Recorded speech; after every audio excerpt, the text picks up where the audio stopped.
কুর্চি কাঠের মালা বানিয়ে দিন যাপন। এক পিস মালা তৈরি করলে মেলে 10 টাকা। কুর্চি কাঠের মালা বানাচ্ছেন জয়পুর ব্লকের শতাধিক পরিবার। বাঁকুড়ার জয়পুরের গভীর জঙ্গলের কুর্চি কাঠি কেটে নিয়ে এসে চলছে মালা তৈরির কাজ। প্রথমে সেই কাঠি জঙ্গল থেকে সংগ্রহ করে রোদে শুকিয়ে পিস করে কেটে এক পিস মালা তৈরি করলে 10 টাকা পান কারিগররা। এইভাবে সারাদিন কঠোর পরিশ্রম করার পর কোনো দিনের উপার্জন হয় 200 টাকা, আবার কোনো দিন পান 300 টাকা। মালাগুলো গাচ্ছেন, এতে করে কি আপনাদের সংসার চলে? না না, চলে না।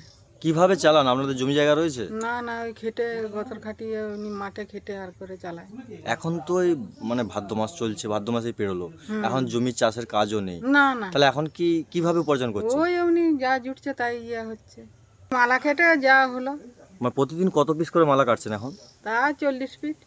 প্রতিদিন 40 পিস? হুম, এক একটা মালার কত করে পিস নিচ্ছে? ওই 2 টাকা। 2 টাকা করে? হুম, আপনারা কেটে কোথায় বিক্রি করছেন এখন?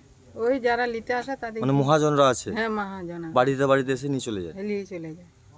এই 2 টাকা দিয়ে কি আপনাদের সংসার চলে? ওই কোনো রকম চলে আর কি করব। এইভাবেই উপার্জন করছে? হ্যাঁ, উপার্জন করতে হবে।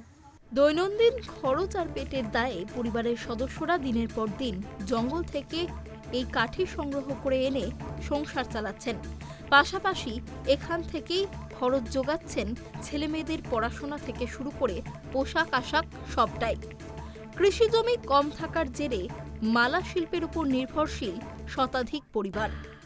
বাঁকুড়ার জয়পুরের কোলাইডাঙ্গা গ্রামে এখানের যারা গৃহবধূরা রয়েছেন, গৃহবধূদের সাথেই কিন্তু তাদের যারা শাশুড়ি মারা প্রত্যেকেই কিন্তু এখানে কুর্চি কাঠির মালা তৈরি করে থাকেন।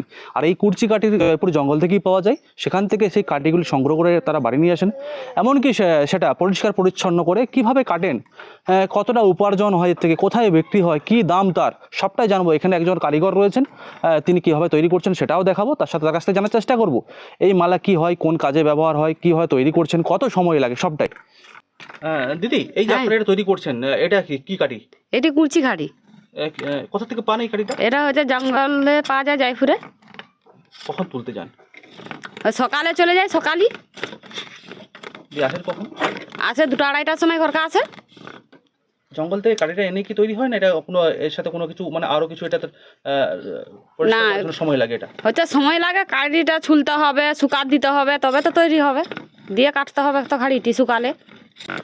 একটা মেহনত করতে হয় প্রচুর। হ্যাঁ, প্রচুর কষ্ট করতে হয়। এই যে মালা আপনারা তৈরি করছেন, এটা একটা দিনের মধ্যে কতটা মালা তৈরি করতে পারেন? হচ্ছে কাটে 20 টাকা করে কাটে, 20টা 30 টাকা করে কাটতে পারেনি, 20 টাকা করে কাটে। এর থেকে কি যে এই একটা যে মালা রয়েছে, মালার কি মূল্যে বিক্রি করেন আপনারা? হচ্ছে 250 টাকা 20, তো 10 টাকা করে পিস। 10 টাকা পিসে বিক্রি। হ্যাঁ, এর থেকে আপনাদের সংসার চলে? হ্যাঁ, এতে দিয়ে সংসার চলে। এতেও হয়নি তো, তাতেও সংসারটা হচ্ছে চলে। সব তো কেনাকাটা তো। আপনাদের চাষের জমি রয়েছে? চাষের জমি তো অল্প আছে, এতে তো হয়নি তো, এত কেনাকাটা করতে হয় সবেতে। সেজন্য কি আপনারা বাড়তি পরিশ্রমটা করছেন? হ্যাঁ, বাড়তি এটা হচ্ছে ওটা তো হয়নি তো সংসারে, এটা না কাটলে হবে নি। এই গ্রামের মধ্যে আর কত পরিবার রয়েছে এই কাজে যুক্ত? এক খাড়ি বলতে সবাই মালা কাটছে তো, গোটা পাড়ার লোক মালা কাটে। আপনার নাম? আমার নাম টুকু লাহার। যেমনটা শুনলেন, এখানের যারা কারিগর রয়েছেন, এই জঙ্গল থেকে তারা এই কুর্চি কাঠিকে সংগ্রহ করে আনার পরে পরিষ্কার পরিচ্ছন্ন করেন। তারপরেই কিন্তু তারা এইখানে ওই কাটারি, ছুরি, নানা রকম যন্ত্রপাতি রয়েছে, সেগুলি সহযোগেই তারা কিন্তু প্রত্যেক দিন এখানের ওই কাঠি সেগুলি কেটে তার থেকে মালা তৈরি করে স্থানীয় মার্কেটে বিক্রি করেন। এই মালা বিক্রি করে যে উপার্জন হয়, সেই উপার্জনের থেকেই কিন্তু তাদের সংসার চলে। কেননা এদের কৃষি জমি খুবই কম, যে কারণে তাদেরকে আর্থিক উপার্জনের জন্য এই মালা কাটতে হয়। বাঁকুড়ার জয়পুর থেকে সুদীপ কুণ্ডু, ট্রাইব টিভি বাংলা।